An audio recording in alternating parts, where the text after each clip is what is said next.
Do primitivo ao moderno, o homem evoluiu numa espiral. Voltava sempre ao mesmo ponto, porém num patamar mais alto. Na sua primeira volta ficou ereto.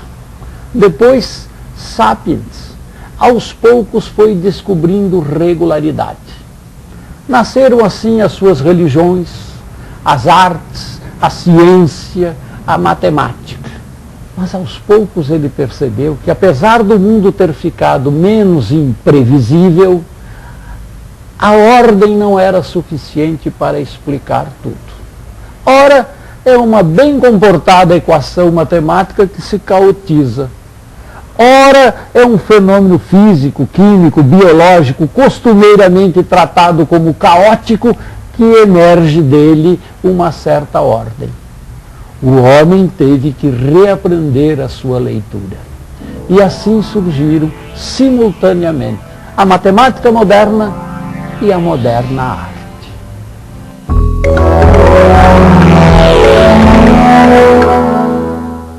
No início tudo era escuro, fez-se a luz. Luz onde tudo começa, o universo, o nascimento, a ideia do artista. E você, tem ideia do que se passa na cabeça do artista quando ele está criando? Eu acho que o processo de criação de todo artista é como um processo de elaboração onírica. É muito fácil a gente saber o seguinte: ninguém sonha o sonho que quer. As tentativas de indução dos sonhos são fracativas até hoje. A coisa acontece muito nessa fronteira, nesse limite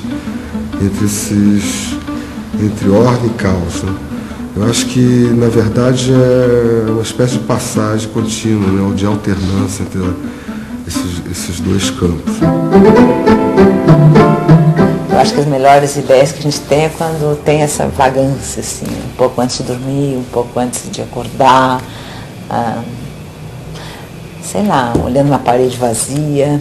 Eu acho que o que me interessa, assim, individualmente, em relação à arte, é exatamente esse momento que a ideia passa pela primeira vez na tua cabeça e completamente informe, completamente... né? Nós não fazemos o poema que queremos. Então é preciso colocar à disposição da poesia. Eu acho que a diferença do artista para não artista hoje é só o fato dele se deixar à disposição da poesia, ele se deixar à disposição desse não saber. Tem esse momento, assim, onde tudo se encaixa. Acho que essas coisas já estão na cabeça da gente e esses insights aparecem geralmente quando a gente não o controla. Não sei se isso não é exatamente o caos, isso é uma coisa em suspenso, assim. Ele se deixar à disposição desse caos que a linguagem é capaz de produzir. E nessa sese faz parte dessa sese a leitura, a informação, a cultura e, sobretudo, a preguiça.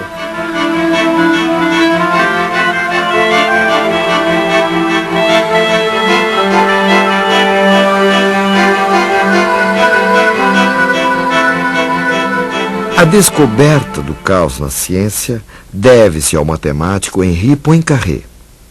Em 1887, o rei Oscar II da Suécia propôs um prêmio a quem respondesse à pergunta: seria o sistema solar estável? Poincaré, usando ferramentas modernas, ganhou o prêmio ao demonstrar que sim, o sistema solar é estável. Porém, depois de publicado o trabalho, Poincaré notou um erro em seus cálculos.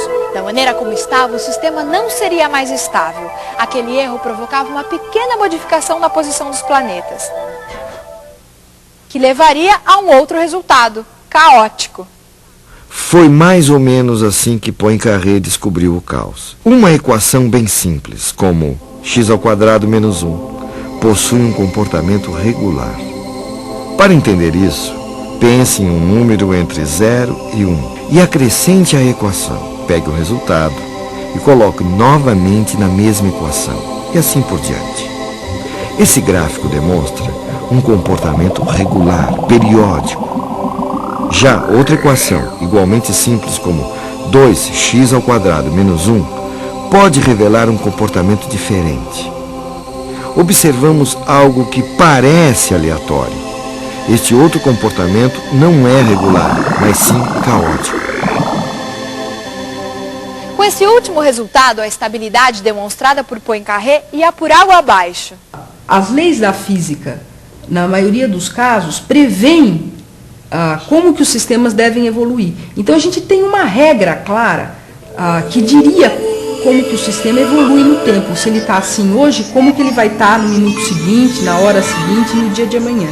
Então como que é possível que um sistema que tem um comportamento imprevisível, e os sistemas caóticos são aqueles que continuam tendo um comportamento imprevisível, possam ter uma regra por trás. Esses sistemas têm uma particularidade. Se você coloca o sistema numa condição praticamente idêntica, mas não exatamente idêntica do que estava ontem, essa minúscula diferença, praticamente imperceptível a medidas e observações comuns, tem uma influência catastrófica, decisiva no resultado do sistema, no comportamento do sistema. Então, o que acontece? Você tem uma evolução no tempo imprevisível, não porque ele não tem uma regra para evoluir, mas porque você não consegue precisar completamente como que ele está começando a se movimentar. Quer dizer, se eu reproduzo uma experiência aqui, coloco um determinado pêndulo, uma determinada característica aqui, uma borboleta bate as asas lá, a minúscula influência que o vento causado, as modificações nas condições atmosféricas causadas por esse movimento da borboleta vai acabar tendo um efeito drástico no movimento do meu corpo. Então, como eu não consigo nunca prever todas essas coisas ou incorporar tudo isso no sistema, eu, na verdade, perco a minha capacidade de prever o comportamento do sistema no futuro. Então, são esses tipos de sistemas imprevisíveis que são chamados de caóticos em física. Qualquer dona de casa, ou mesmo um doceiro, conhece muito bem o que é o caos, mesmo sem saber. Para se fazer brigadeiro, por exemplo, é necessário derreter a manteiga sem queimar, misturar com leite condensado, acrescentar o chocolate, mexer sempre até achar o ponto. Assim não ficam sobras na panela, o doce não queima, você consegue enrolar e tudo fica mais gostoso. O caos encontra-se então no momento em que o doce está para grudar na panela, ou quando funde-se, ou ainda quando desanda. Somente um bom doceiro sabe repetir o procedimento para se fazer o doce, mas nem isso garante que ele seja sempre bom. Uma mínima alteração pode dar um resultado bem diferente. Cozinhar também é uma arte e um bom exemplo de caos. Um bom exemplo de artista que reuniu perfeitamente no seu trabalho o caos e a ordem é Hélio Oiticica. Metódico, extremamente organizado, criou no ambiente de ordem do seu ateliê obras que romperam definitivamente com a maneira de fazer arte do seu tempo, os anos 60. Buscou inspiração nas escolas de samba e instaurou a ideia de caos na arte brasileira ao abandonar o quadro e partir para a criação de obras pouco convencionais, onde o espectador era a própria obra de arte.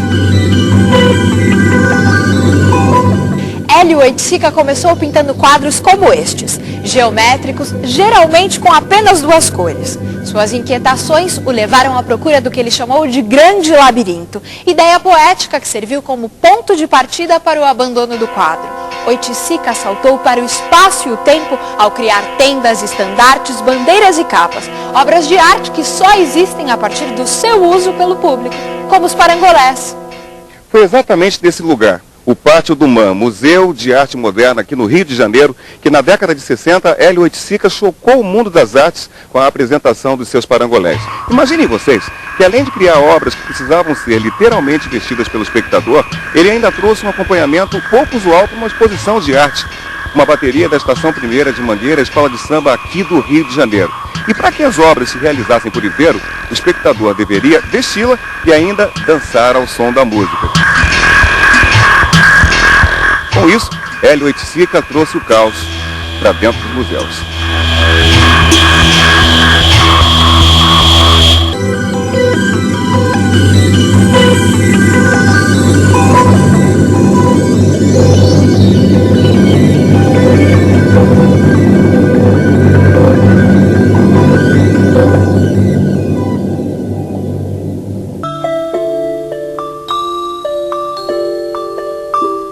Eu queria fazer algo que começou a pulsar dentro de mim, exprimir essa pulsação.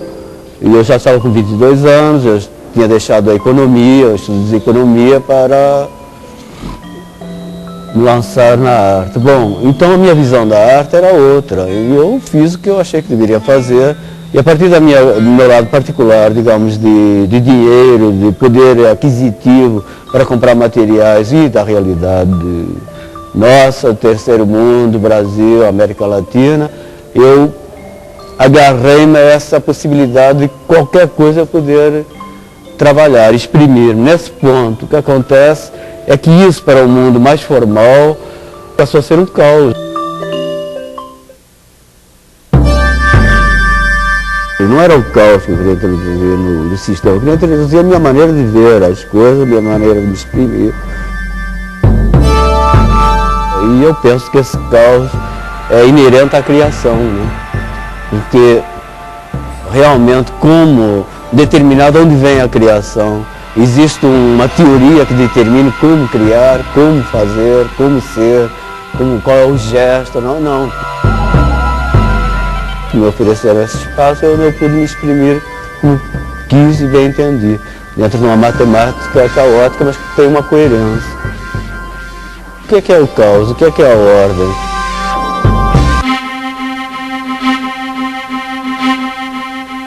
Olhando para estes quadros, podemos ter a impressão de estar diante de uma representação caótica. São obras abstratas de Antônio Bandeira. Nessas composições, a intuição, na maioria dos casos, prevalece sobre a razão.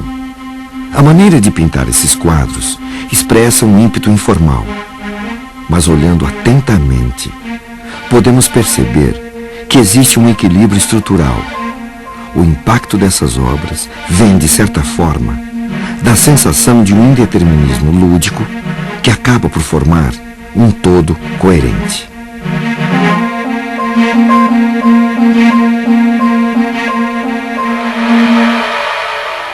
Esse movimento artístico ficou conhecido como abstracionismo. Era uma das novas formas de expressão do modernismo e tinha duas principais ramificações. O abstracionismo geométrico, diretamente ligado à razão matemática, e o abstracionismo informal, em que o artista parte de sua expressão sensível e intuitiva.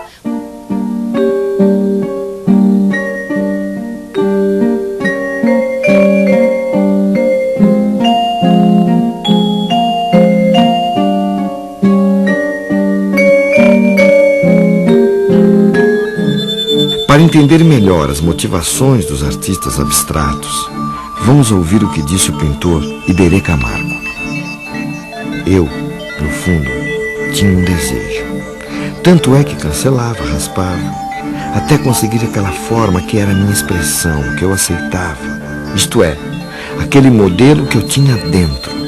É um modelo que a pessoa não sabe, não pode explicar, não pode chegar a dizer, vou ver se é esse. Não se pode fazer isso. Mas a intuição reconhece quando aparece aquela solução. Embora não pudesse ver de antemão, eu fazia isso com a fidelidade e com a obsessão de um pintor naturalista que quer fazer um retrato. Tinha de ser exatamente aquilo, embora depois, olhando o quadro, dissesse que é jogado, que não tem aquele movimento. Sim, tudo ali é jogado, mas não é um jogado assim, a esmo. Tipo de arte abstrata, sensível e poética encontra um outro paralelo. Por exemplo, nas obras de Tomiotaki, um belo casamento entre intuição e formas geométricas. Observem a semelhança desses trabalhos de Tomi e as fotos tiradas pelo satélite Hubble. Curiosamente, ela pintou esses quadros anos antes dessas fotos serem feitas. Artista e cientista, através da intuição e da técnica, eles vão dar forma ao vivido e ao imaginado. Então nós temos um processo que vai desde o sem forma até a forma final, fixada nesse objeto de arte ou nessa teoria científica. Essas imagens que se parecem são da natureza e da nossa imaginação. Todas elas impressas desde tempos imemoriais na história da espécie, na história cultural, social. De uma maneira geral, dizemos que são semelhantes por quê? Porque houve uma interação entre a proposta do artista e a nossa vida, a nossa experiência de vida. É isso que nós chamamos semelhança, é isso que nós sentimos quando estamos vendo essas duas imagens apresentadas. Portanto, quando nós observamos o quadro e as fotos do Hubble, nós estamos trazendo todo esse patrimônio cultural e da espécie nessa interpretação.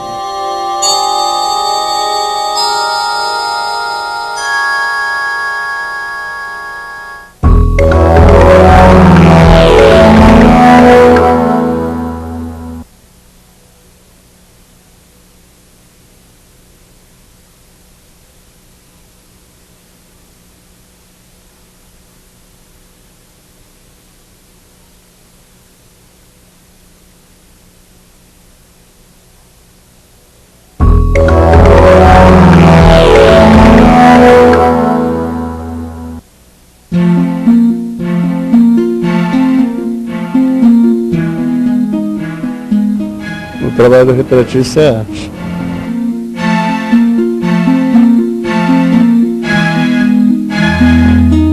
Desde o momento que ele transporta um traço no papel que define uma pessoa, ou um objeto, ou uma obra, isso é uma arte. Se tivesse um trabalho do Antônio Bandeira, você poderia, uma reprodução dele, você faria pra gente? Eu poderia tentar, né? É complicado porque eu vou passar o que eu sinto, não o que está na tela realmente, né? Mas posso tentar.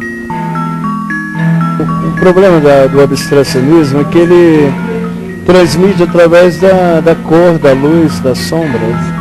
Cada pessoa que vê, ela percebe uma coisa diferente, né?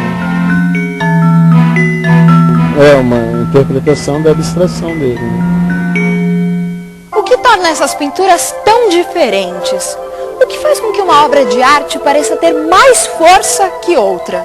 Comparando essas duas obras, notamos que em ambas as formas e cores foram criadas livre e espontaneamente. Mas toda obra de arte expressa as realidades interiores e visões particulares de quem as criou.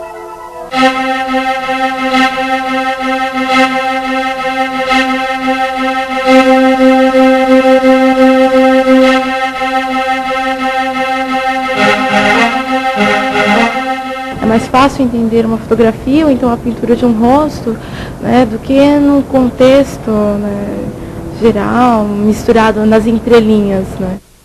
O público ainda aceita mais a arte figurativa, por quê? Porque ela facilita a associação, né? Ou seja, você olha para a figura de uma pessoa, você sabe que é uma pessoa.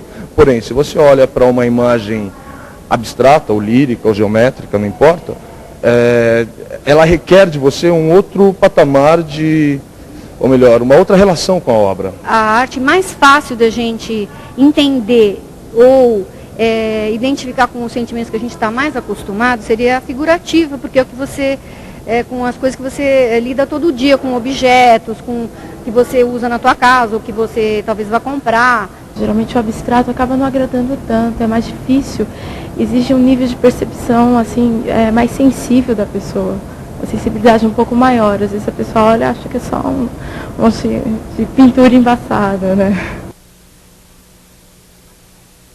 A preferência do gosto pelas obras figurativas e realistas é bastante natural. Todo mundo gosta de ver em quadros aquilo que é agradável ver na natureza. Além disso, artistas como Michelangelo contribuíram para formar o gosto dos admiradores das artes nesse sentido. Em uma de suas principais obras, o teto da Capela Sistina, no Vaticano, o artista italiano retratou no século XVI a história do Gênesis bíblico. Neste painel, vemos Adão recebendo vida física e espiritual de um Deus rodeado por anjos. Notem os corpos de Deus e Adão, retratados como homens fortes e vigorosos. É o resultado de um profundo conhecimento de Michelangelo da anatomia humana e da admiração pelas artes gregas. Tamanho foi o impacto das obras de Michelangelo que durante quase 3 séculos artistas de toda a Europa pintaram à maneira de Michelangelo, movimento artístico que ficou conhecido como maneirismo. Foi nessa mesma época que viveu o físico e astrônomo Galileu Galilei. Galileu Galilei propôs que o caminho para o verdadeiro conhecimento científico passava pela observação dos fenômenos, pelas posteriores experimentações e pelas comprovações matemáticas. Era o nascimento do moderno método científico. Suponhamos, por um momento, que não exista a gravidade. Assim, qualquer projétil seguiria uma trajetória em linha reta. Mas a gravidade, de fato, modela o movimento de um projétil. A maneira como isto ocorre é mostrada na lei da queda dos corpos, de Galileu. O que realmente acontece é que a bala de canhão cai continuamente, seguindo uma regra onde, a intervalos de tempo sucessivos, correspondem o quadrado de números inteiros. E foi com Galileu que a matemática passou a ser reconhecida como a linguagem da ciência. A partir daí, o mundo passa a ser concebido como um relógio, uma máquina em perfeito funcionamento, como o universo concebido por Isaac Newton, onde os corpos se encontram no mais perfeito equilíbrio proporcionado pela força da gravidade. Estudando os trabalhos de Galileu, por exemplo, Newton demonstrou como a Lua orbita ao redor da Terra. Imaginando uma bala de canhão sendo atirada do alto de uma enorme montanha. Existe uma velocidade para a bala de canhão a partir da qual, quando arremessada, jamais atingiria o chão. Em outras palavras, a bala estaria em órbita, como a Lua.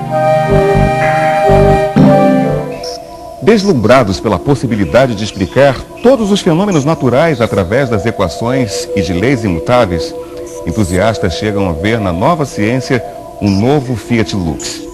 William Blake, poeta e pintor, critica essa postura dos novos cientistas ao retratar Newton como um titã que busca a verdade das coisas na matemática, mas que é incapaz de olhar o mundo ao seu redor, que se mostra frio e nada luminoso como este céu. Mas descobertas da física do início do século XX mostraram que as ferramentas usadas por Newton e Galileu não eram suficientes e lançaram uma nova luz ao mundo do pensamento. Veja só o que disse o físico alemão Werner Heisenberg em 1958. Os cientistas estavam diante de um novo quadro, onde as respostas encontradas não se encaixavam às perguntas habituais. Ao invés de buscar novas respostas, era preciso encontrar novas perguntas. Os físicos aprenderam a fazer as perguntas corretas. E fazer a pergunta certa é, frequentemente, mais do que a metade do caminho que conduz à solução do problema. O universo do átomo, por exemplo, ao contrário do sistema solar, não funciona como um relógio. É um mundo em constantes mudanças e repleto de incertezas. Por exemplo, numa explosão de uma bomba atômica, existem átomos que se desintegram como o átomo de urânio. Existem regras definidas para o que vem depois da desintegração. Mas ninguém é capaz de prever quando e qual átomo se desintegrará primeiro, iniciando uma reação em cadeia. É nesse exato instante que surge o caos. Albert Einstein, apesar de ser o criador da teoria da relatividade, que possibilitou o nascimento da nova física do século XX, ainda acreditava, à maneira de Newton, em um mundo ordenado. Einstein evitou comentar as novas teorias que surgiram em sua época e lançou inconformado a célebre frase: Deus não joga dados. Da mesma maneira que o abstracionismo representou um rompimento com os padrões existentes na arte, na matemática, as novas teorias lançaram uma nova forma de ver o mundo. Uma das mais importantes teorias matemáticas que tratam desse novo mundo é a teoria do caos. O interesse permanente pelas formas geométricas e pelos problemas espaciais que o mundo das artes revelou no século XX é o ponto culminante de uma aproximação entre arte e matemática que se aprofundou desde a época do Renascimento. Para o físico e crítico de arte, Mário Schember, há um paralelismo notável entre o surto das tendências abstracionistas na arte do início do século passado e a reformulação abstrata da matemática contemporânea. O emprego de estruturas probabilísticas e efeitos do acaso são, desde então, características fundamentais da arte e ciência.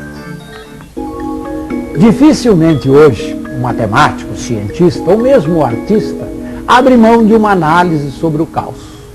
Muitas vezes ele vem com a sua equação matemática complicada, outras é no belo e leve bater de asas de uma borboleta. São aspectos da natureza que o cientista e o artista não podem abrir mão. Tiveram que desenvolver novos instrumentos e reaprenderam a ler o caos, a ordem, o caos.